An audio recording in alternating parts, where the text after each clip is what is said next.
함께 기도하시겠습니다. 하나님 아버지 감사합니다. 오늘도 또 오늘까지도 저희들을 인도해 주시고 함께 해 주셔서 제약된 세상에 살면서도 천국에 대한 소망을 가지고 살 수 있도록 도와주시고 붙잡아 주시니 감사드립니다. 오늘 수요 예배 시간입니다. 하나님께서 저희를 이곳으로 불러 모아 주셨고 저희에게 그 마음을 주시니 감사드립니다. 오늘 이 시간 하나님의 계시라는 제목으로 함께 말씀을 나누는 시간입니다. 저희 어리석은 생각이 나타나지 않고 오직 하나님의 거룩하고 올바른 뜻이 나타날 수 있도록 인도해 주시고 도와주십시오. 이 모든 말씀 우리를 죄에서 영원히 용서해 주신 예수 그리스도 이름으로 감사하며 기도드렸습니다. 아멘. 안녕하세요.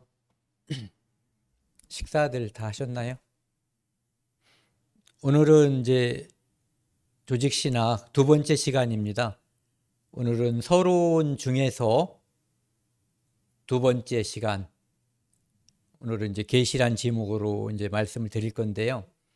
이 조직신학을 할 때마다 이것을 한번 짚고 넘어가려고 그래요. 2번, 3번, 4번, 5번, 6번, 7번. 하나님께서 세상 만물을 창조하셨고 특별히 제6일에 인간을 창조하셨습니다. 그런데 하나님께서 먹지 말라고 한 선악을 알게 하는 나무의 실과를 먹게 되므로 인간이 죄인이 되었죠. 그래서 에덴 동산 하나님의 사랑과 교제 안에서 쫓겨났어요. 그것이 이제 사람이 죄를 지음으로써 나타난 결과고 그것으로 인해서 사람은 심판받고 지옥 가게 되는 형벌까지 죽음과 심판과 영원한 죽음 이것이 이제 임하게 된 거거든요.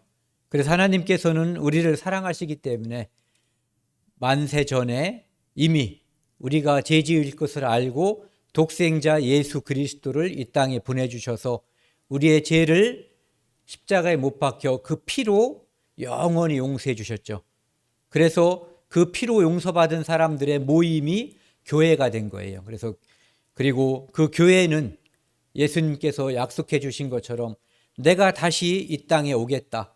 그때는 구원하러 오는 것이 아니라 구원받은 자들을 데리러 오고 그리고 구원받지 못한 자들을 심판하러 오신다. 그래서 종말론과 내세론이 존재하게 됩니다. 그래서 이것은 매주마다 시작할 때 한 번씩 해서 성경 전체의 흐름 그리고 우리가 성경에서 무엇을 알고 무엇을 믿어야지 되는지 그리고 우리가 무엇을 믿고 있는지를 이제 한번 살펴보려고 합니다.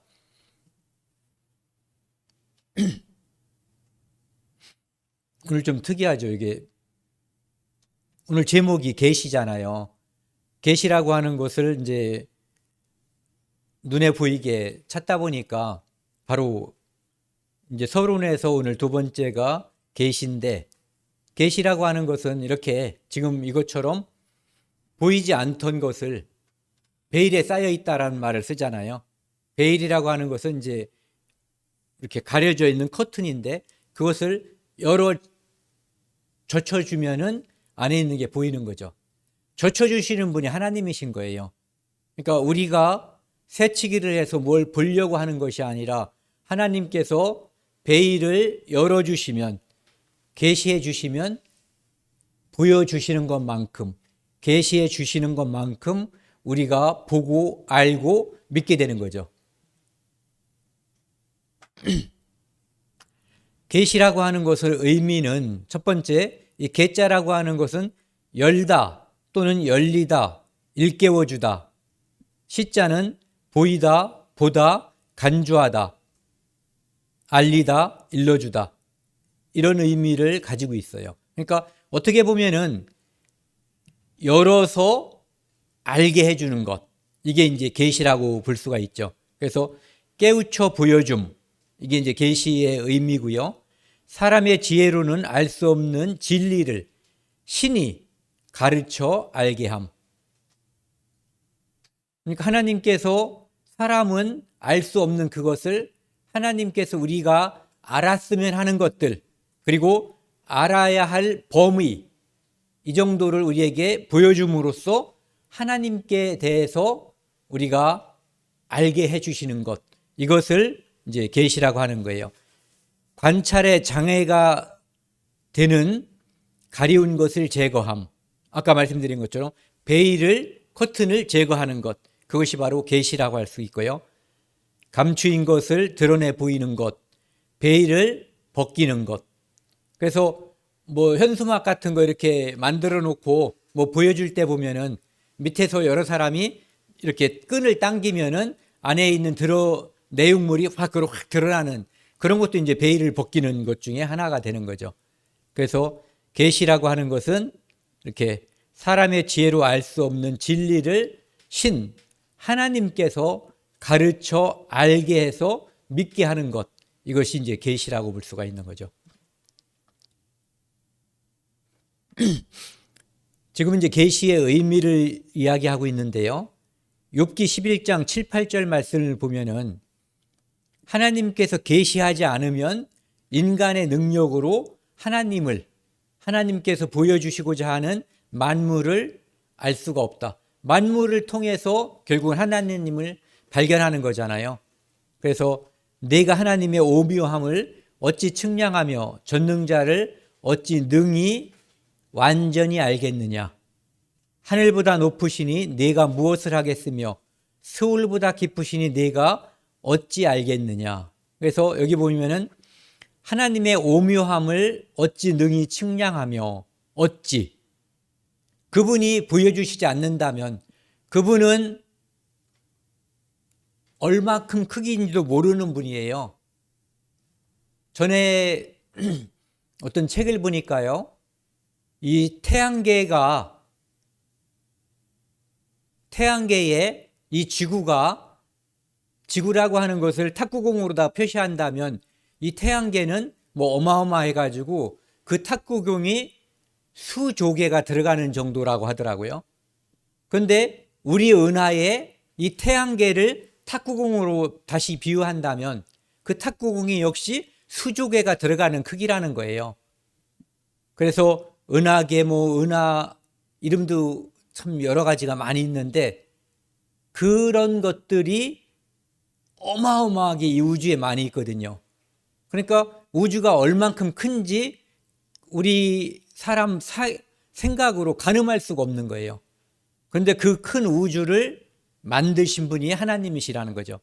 그래서 우리가 우리 지혜로 알 수가 없어요. 지금 21세기 과학 문명이 지금까지 인류 역사상 어쩌면 가장 많이 발달해 있을 지금이라고 볼 수가 있거든요. 가장 발달해 있는 시점이. 그런데 지금도 우주의 크기를 알지 못한다고 하죠. 그러니까 하나님을 온전히 안다는 것은 불가능한 거예요. 하물며 하늘보다 높으시고 그분은 스올, 그냥 지옥이라고 하자고요. 그것보다 깊으시니 내가 어찌 알겠느냐. 그러니까 하나님의 계시가 아니면 인간은 하나님의 창조물, 피조물조차도 잘 알 수가 없다는 얘기예요. 하물며 하나님을 안다는 것은 불가능한 거죠. 이렇게 베일을 열어주셔야만 우리가 그것만큼을 알게 되는 거예요. 로마서 11장 33, 34절에 보면은요, 깊도다 하나님의 지혜와 지식의 풍성하며, 하나님의 지혜와 지식이 대단하기 때문에 그 판단은 헤아리지 못할 것이며 그의 길은 찾지 못할 것이로다. 우리가 하나님께서 가지고 있는 지혜와 지식의 풍성함을 헤아리지 못하고 알 수 없다는 얘기예요. 누가 주의 마음을 알겠느냐? 그러니까 그 크신 분을 누가 부분적으로나마 또는 전체를 알 수 있겠냐 이게죠. 누가 그의 모사가 되었느냐? 하나님께서 모든 지혜의 하나님이잖아요. 그런데 그분을 지혜로서 누가 알고 판단하고 그분 앞에서 모략을 세우겠느냐 이런 얘기죠. 그래서 하나님께서 열어주지 않으시면 하나님을 발견하기 어렵다. 알기 어렵다 하는 것이 이제 성경에서도 그렇게 가르치시고 있는 거예요. 그런데 하나님께서는 일반 계시라고 하는 것, 자연 계시라고도 하거든요. 그러니까 우주 만물이라고 보시면 돼요. 우주와 만물, 자연 이런 것들을 통해서 하나님께서 자신을 드러내시는 거예요. 그러면 그 드러낸 것만큼 사람이 하나님을 바라보고 알게 되는 거죠. 그래서 시편 19편 1절을 보면은요, 하늘이 하나님의 영광을 선포하고, 전에 그 같이 우리가 공부했었던 것 중에서 12궁성에 나타난 하나님의 복음 있잖아요. 그러니까 그런 것들 우리가 알 수 없지만 하나님께서는 이미 이 우주에 있는 별들에게 하나님의 복음을 선포했는데, 그런 것들을 하나님께서 보여주시고 알려주시는 것만큼, 또는 그런 것을 통해서 알게 될 수도 있고요, 또는 이 우주의 질서의 세계, 이것을 통해서 하나님이 얼마나 정교하시고 대단한 분이신지, 그리고 우주의 크기를 통해서 그분이 얼마나 광대하고 광활하신 분인지를 알게 되는 거죠. 그것을 설포하는 거예요. 궁창이 그의 손으로 지으신 하신 일을 나타내는도다. 이제 앞에 있는 하늘을 그냥 우주라고 본다면 이쪽에 있는 궁창은 같은 하늘이지만 이 지구라고 하는 이 계에 속해 있는 우리가 바라보는 하늘, 요것을 갖다가 이제 궁창이라고 볼 수가 있는 거죠. 그리고 로마서 1장 20절에 보면은요, 창세로부터 그의 보이지 아니하는 것들, 세상을 창조할 때부터 하나님께서 그분이 누구신지를 가려놓은 상태에서는 누구도 하나님을 발견할 수가 없는 거거든요. 그의 영원하신 능력과 신성이 그가 만드신 만물에 분명히 보여 알게 되나니, 아까도 말씀드렸고 또 예전에도 제가 자주 이제 예를 드는 것 중에 하나가, 지구가 태양을 돌면서 지구가 태양을 한 바퀴 공전을 하면 1년이 되는 거죠. 그러면서 1년 동안에 이 지구는 스스로 자전을 하는 거예요. 이제 스스로 도는 거죠.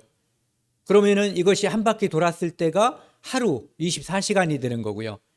이 지구를 달이 이렇게 한 바퀴 돌면은 한 달이 되는 거죠. 그렇게 정교한 질서의 세계를 보면서 하나님께서 어떤 분이신지, 이것을 만드신 분이니까 하나님은 정연한 질서의 세계, 법칙의 세계에 계신 분이다. 그러면서도 그분은 이 질서의 세계, 법칙의 세계를 초월해서도 이 모든 것을 운영할 수 있는 창조주다라고 하는 것을 우리가 만물을 통해서 알게 되는 거죠. 그러므로 그들이 핑계하지 못할지니라. 나는 하나님이 저한테는 아무것도 보여주지 않았다라고 말할 수 없다는 얘기예요. 하늘과 우주와 그 다음에 봄이면 꽃이 피고 새들이 울고 강남 같은 제비가 그때쯤 되면 돌아오고 또 돌아가고 하는 그런 질서의 세계들 보면서요, 빨간 장미가 심겨지면은 빨간 꽃이 피어나죠. 여기에서 호박꽃이 달린다든지 참외가 열리고 그러지 않거든요. 하나님께서 창조하신 그것에서 계속해서 질서의 세계를 보여줌으로써 하나님의 능력, 신성 이런 것들을 알게 되는 거죠. 그래서 일반 계시를 통해서 자연과 만물을 통해서 하나님의 성품과 능력을 알게 된다, 이런 얘기예요. 사도행전 17장 14절 말씀은요, 그러나 자기를 증언하지 아니하신 것이 아니니, 그냥 증언하셨다 이런 얘기죠. 그렇죠? 하나님께서 본인을 증언하셨다는 거예요. 곧 여러분에게 하늘로부터 비를 내리시며 결실기를 주시는 선한 일을 해서, 때가 되면 봄에 추수하지 않잖아요. 우리가 봄에 씨앗을 심든가 무언가를 하는 것은 가을이나 그 후에 적당한 하나님께서 주시는 그 결실기가 되면은 우리가 출수할 수 있다라고 하는 믿음, 법칙을 주셨기 때문에 우리가 봄에 씨앗을 심을 수가 있는 거죠. 그런 것들을 통해서 우리는 이런 질서의 세계가 하나님께서 운영하고 있다라고 하는 것을 알게 되는 거예요. 그러니까 하나님께서는 우주와 만물과 그 다음에 때에 맞는 기후, 봄에, 여름에 갑자기 폭설이 쏟아지고 그러진 않잖아요. 가끔 그럴 때도 있긴 있어요. 그렇죠? 하지만 일반적인 질서는 늘 유지가 된다 이거죠. 그래서 그것을 통해서 하나님이 계심을 하나님께서 증언하고 있다 이런 얘기죠.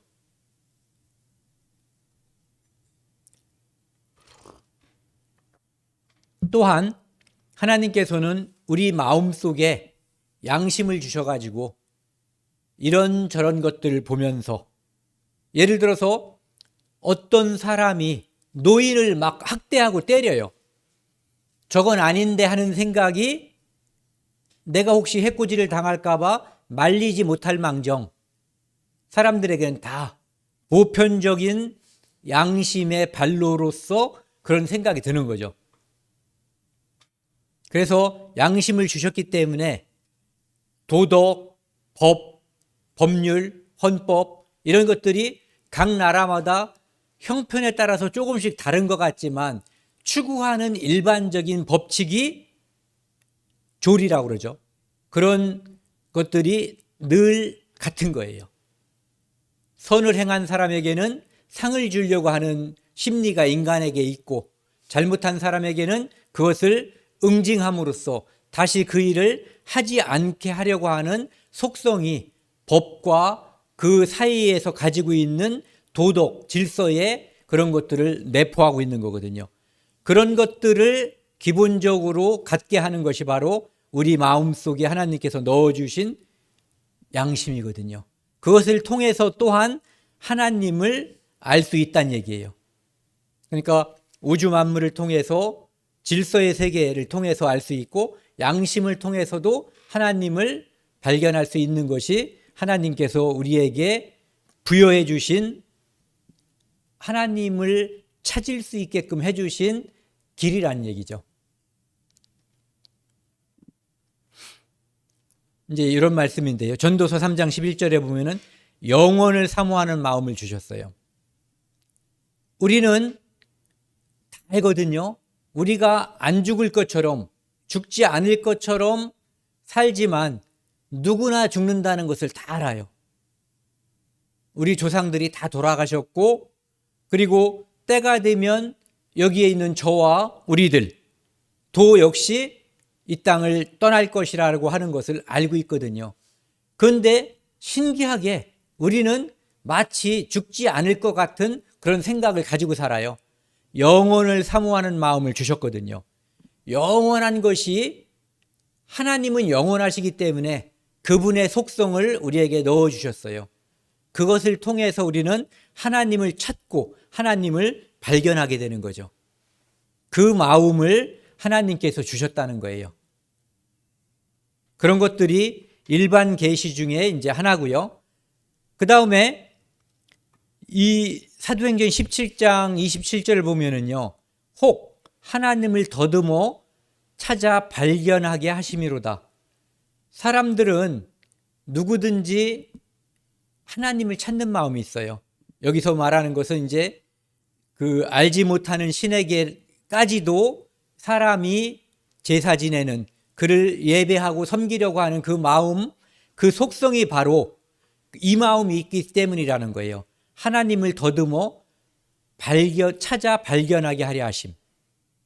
하나님이 정확하게 자신을 계시하지 않았기 때문에 사람들은 하나님을 발견하기 전까지는 어디에 어떤 형태로 하나님이 계신지를 모르기 때문에 여기저기를 찾아 헤맨다는 얘기예요. 하지만 하나님께서 주시는 일반 계시가 아니라 특별 계시인 이 성경, 이것을 통해서 진짜 하나님, 참 하나님을 발견하고 이제 다시는 여기저기 찾아서 헤매는 그런 것을 멈추게 되는 거죠.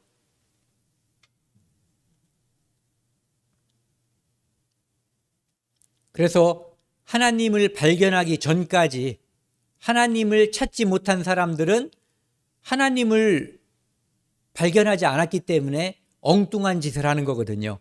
그래서 23절, 24절 한번 같이 읽어보겠습니다.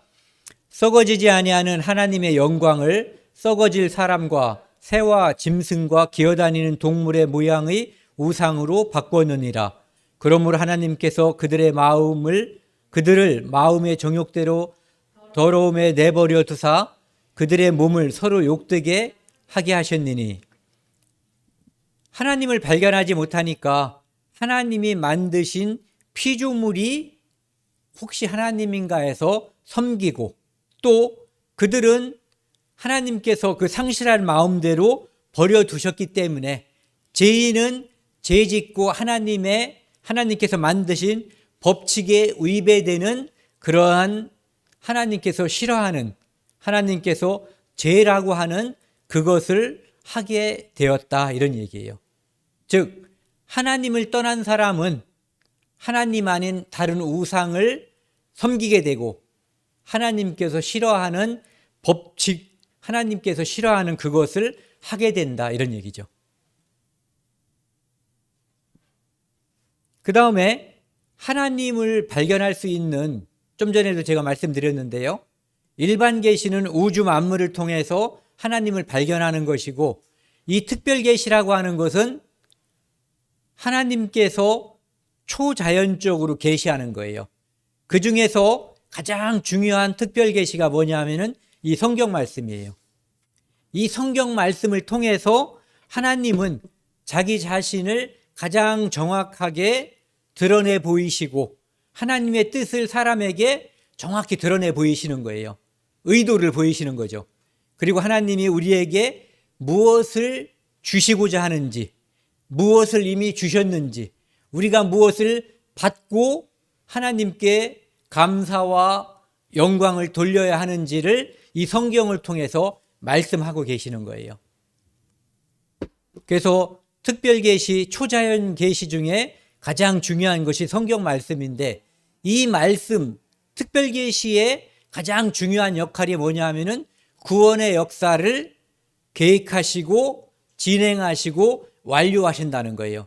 그러니까 구원을, 죄악에 빠져 있는 죄인이 된 인간을 다시 말씀으로 그들에게 안내함으로써 그들을 이 땅에 독생자 예수 그리스도를 보내심으로, 그가 십자가에서 피 흘리심으로 우리의 모든 죄를 용서하셨음을 증거하는 거거든요.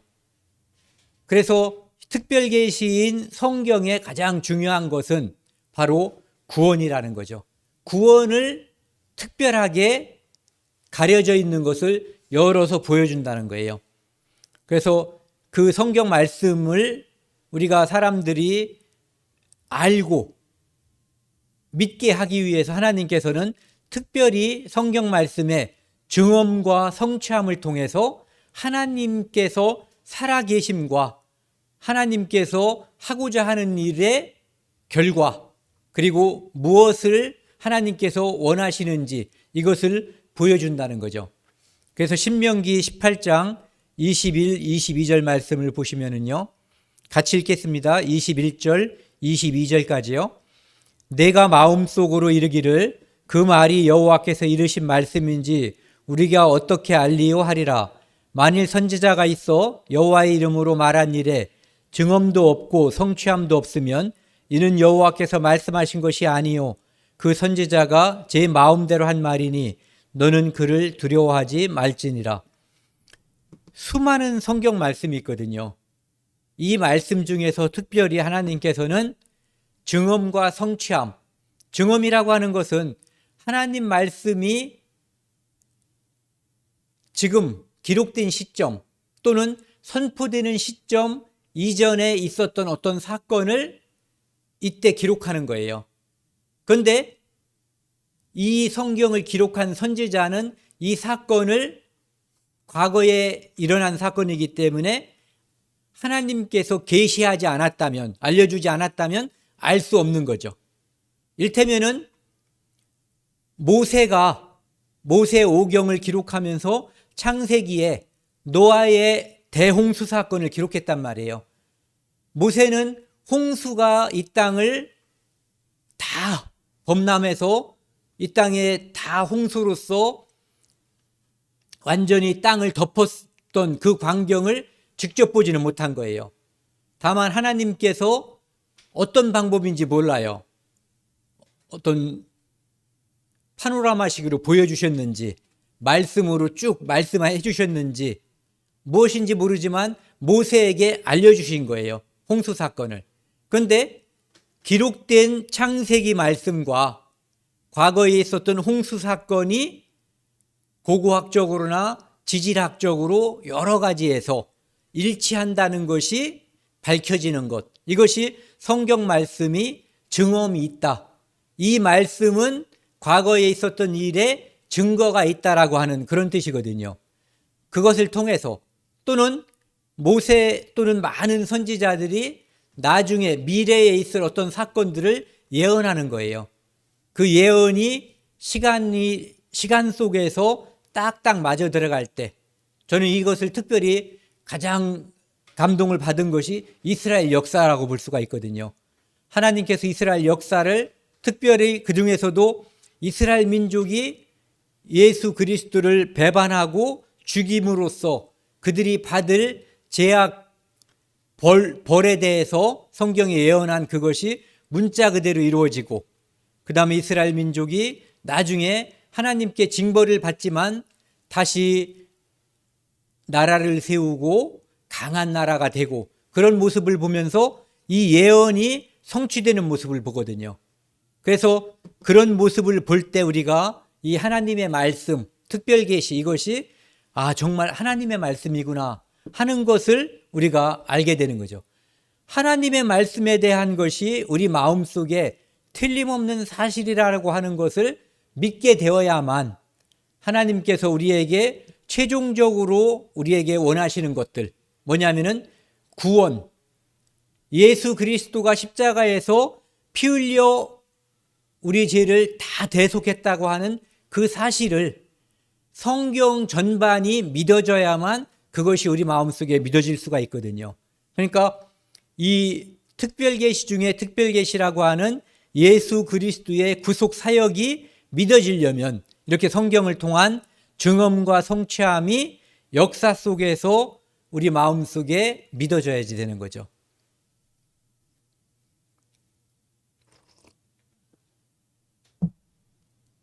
그래서 특별계시 중에 가장 이제 중요한 것이 성경 말씀이다. 두 번째는 성경에 기록되어 있는 이 안에 수많은 이적, 기적, 표적 이렇게 묘사하고 있지만 이런 것들이 이 성경에 많이 있거든요. 성경에 이런 것들을 기록한 이유는 하나님께서 하나님이심을 증거하기 위한 거예요. 예수 그리스도께서 하나님의 독생자이심 또는 하나님께서 이 땅에 성육신에서 오신 예수님께서 성육신하신 하나님이심을 증거하기 위한 거죠. 그리고 최종적으로는 이것이 목적이에요. 이적과 표적과 기적과 표적의 목적은 마가복음 16장 20절이요. 제자들이 나가 두루 전파할세 주께서 함께 역사하사 제자들이 무언가를 하는데 하나님께서 제자들에게 능력을 주시는 거예요. 그 따르는 표적으로 말씀을 확실히 증언하시니라. 제자들이 하는 그것이 바로 하나님께서 지금 하고 있는 그 일이라고 하는 것을 증거하는 거죠. 그러니까 제자들이 하는 이것은 하나님의 말씀이 증거되는 것이라고 하는 것을 기적으로서 보여주는 거예요. 예수님께서 이 땅에 오셨을 때 예수 그리스도께서 많은 기적을 보여줬거든요. 죽은 자를 살리시고 무리를 걸으시고 오병이어 사건을 보여주시고 병든 자를 고치시고 그것은 그분이 이 땅에 오신 하나님이시라고 하는 것, 하나님만 하실 수 있는 것, 죽은 자를 살리시는 일, 제사함을 주시는 일, 이런 것들을 그분이 하셨거든요. 그래서 그분이 바로 하나님, 이 땅에 육신을 입고 오신 하나님이시라는 것, 그리고 그렇게 될 것을 성경에 기록했기 때문에 결국은 예수님께서 보여주신 기적, 이적, 표적, 이것은 성경을 증거하는 것이었죠. 그 다음에 사도행전 14장 3절 말씀도 보면은요, 이 두 사도는 바울과 바라바요. 오래 있어 주를 힘입어 담대히 말하니 주께서, 여기도 이제 그 주체는 두 사도가 아니라 주님께서 그들에게 능력을 주시는 거예요. 주께서 그들의 손으로 표적과 기사를 행하게 하사 자기 은혜의 말씀을 증거하시니. 그래서 이적, 기적, 표적은 하나님의 말씀을 증거하기 위한 수단이라는 거죠. 그래서 이것을 좀 전에요, 성경 말씀 안에 증언 성취함 뿐만 아니라 이적, 표적도 다 들어가는 거거든요. 그런데 역할이 조금 다르기 때문에 이제 구분을 해서 나눈 거예요.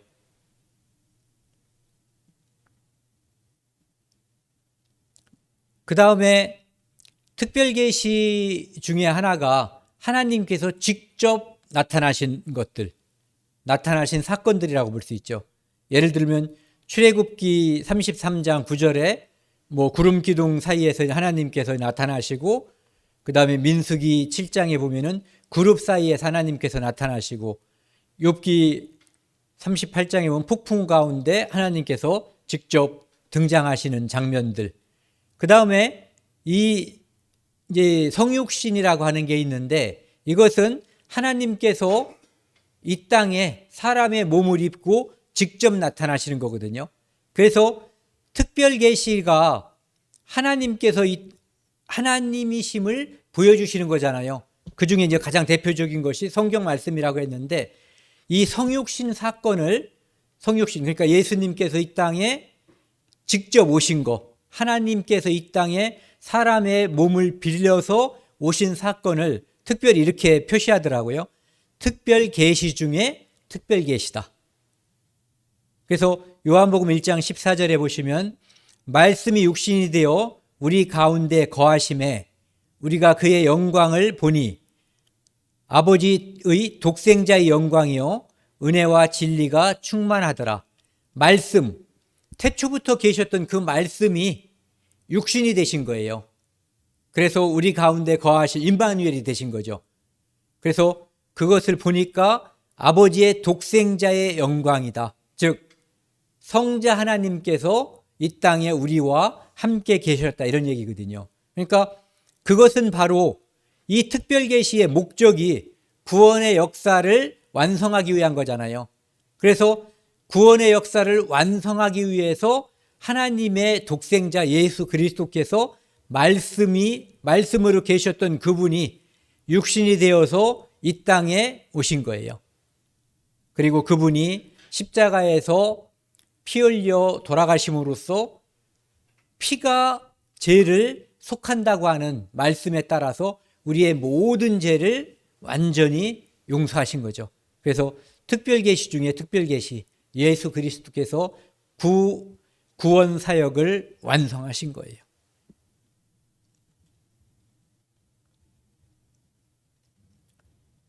그 다음에 이 특별계시 중에 특별계시라고 하는 성육신의 목적에 대해서 이제 성경에서 이야기하고 있는데요. 요한복음 3장 16절 말씀 같이 읽겠습니다. 하나님이 세상을 이처럼 사랑하사 독생자를 주셨으니 이는 그를 믿는 자마다 멸망하지 않고 영생을 얻게 하려 하심이니라. 구원에 하나님께서 이루시려고 하는 구원의 최종적인 목적이 바로 이거죠. 우리로 하여금 죄인은 심판받고 지옥 가야지 되는 것이 하나님의 말씀에서 딱 맞는 그들의 운명이거든요. 그런데 우리를 사랑하시기 때문에 우리를 대신해서 죄값을 지실 분을 이 땅에 보내주신 거예요. 그래서 독생자 예수 그리스도를 보내주신 이유는 이는 그를 예수 그리스도를 믿는 자마다 그가 십자가에서 흘린 피가 내 죄를 영원히 용서한다는 것, 영원히 용서했다는 것을 믿는 자마다 멸망하지 않고 영생을 얻게 하려 하심이라. 영생을 주려고 독생자를 십자가에 못 박으신 거죠. 그리고요, 요한복음,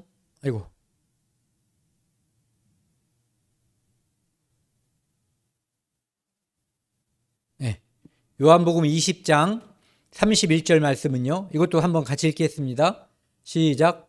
오직 이것을 기록함은 너희로 예수께서 하나님의 아들 그리스도이심을 믿게 하려 함이요 또 너희로 믿고 그 이름을 힘입어 생명을 얻게 하려 함이니라. 그러니까 성육신의 목적, 그리고 이 성경을 기록한 성육신 하시고 이 땅에 오셔서 그분이 공생의 기간 동안 제자들을 키우고 마지막에 십자가에 자발적으로 올라가신 거잖아요.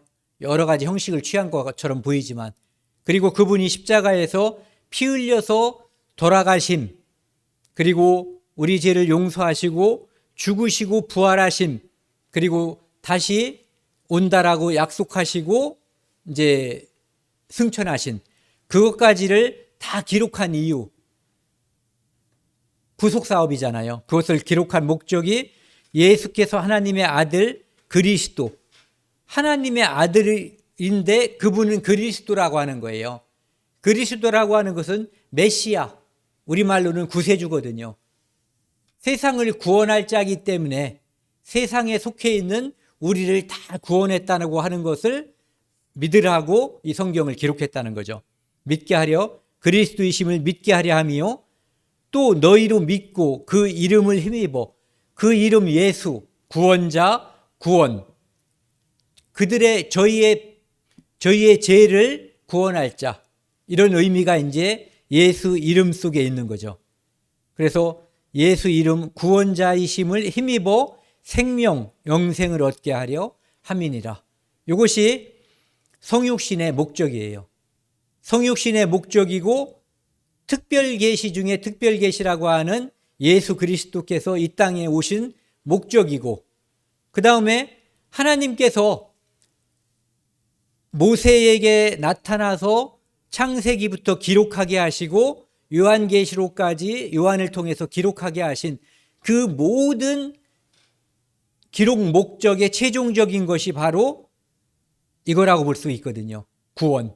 우리에게 구원이 있음을, 예수 그리스도를 통해서 영생이 있음을, 영생을 주셨음을, 영생을 우리가 이미 가지고 있음을 알고 믿게 하기 위해서 우리에게 주신 것이 바로 성경이죠. 그래서 성경을 특별계시로 주셨고, 일반 계시로 성경이 우리에게 주어지기 전에 이미 하나님께서는 우주 만물과 자연과 모든 질서의 세계, 그리고 가끔은 그 질서를 뛰어넘는 초자연적인 이적과 기적을 통해서 하나님께서는 우리에게 하나님을 보여주시고 증거해 주시고 믿게 해 주셨다는 그런 말씀입니다. 오늘은 이제 계시에 대해서 말씀드렸고요. 다음 주 수요일 날에는 서론의 세 번째 시간, 성경의 영감. 성경은 하나님께서 감동하심으로 이제 기록됐다. 그러니까 기록한 사람들이, 수많은 사람들이 있잖아요. 40여 명이 기자라고도 하고 다른 데서 이제 저자라고도 하더라고요. 기자가 40여 명. 그 다음에 시간적으로 대략 한 1600년이라고 하는 시간의 간격, 이격이 있어요. 처음 기록한 모세와 마지막 기록 사이에. 그리고 공간적으로는 뭐 예루살렘이라든지 로마라든지 에베소, 이렇게 시간 공간적으로라도 엄청나게 멀리 떨어져 있었거든요. 각자 다른 사람들이 40여 명, 어떤 사람은 왕이었지만 어떤 사람은 어부였고 농부였고, 근데 이 모든 시간적, 공간적, 또 뭐가 있었죠? 시간, 공간, 한 사람이 쓴 게 아니거든요. 그런데도 불구하고 이 성경이 놀라울 만큼 통일성과 주제의 일관성을 보여주는 것은 바로 지은이, 저자가 하나님이시다. 그렇기 때문에 성경은 하나님의 영감으로 쓰여진 책이다 하는 것을 이제 말씀드리겠습니다. 함께 기도하시겠습니다. 하나님 아버지 감사합니다. 오늘 하나님께서 저희에게 주신 계시를 통해서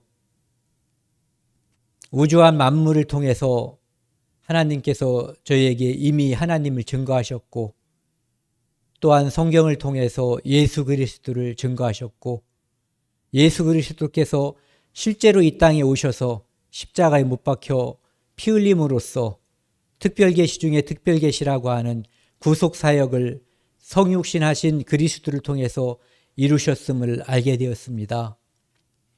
하나님께서 저희에게 알려주신 만큼 저희는 하나님을 알 수 있고 또한 하나님을 믿을 수 있습니다. 이 세상에는 아직 하나님의 사랑을 받지 않은 수많은 사람들이 있습니다.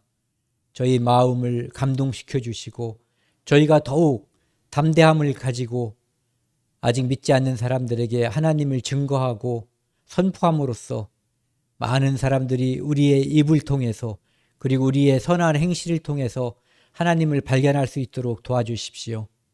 이 모든 말씀 우리를 사랑하시는 예수 그리스도 이름으로 감사하며 기도드렸습니다.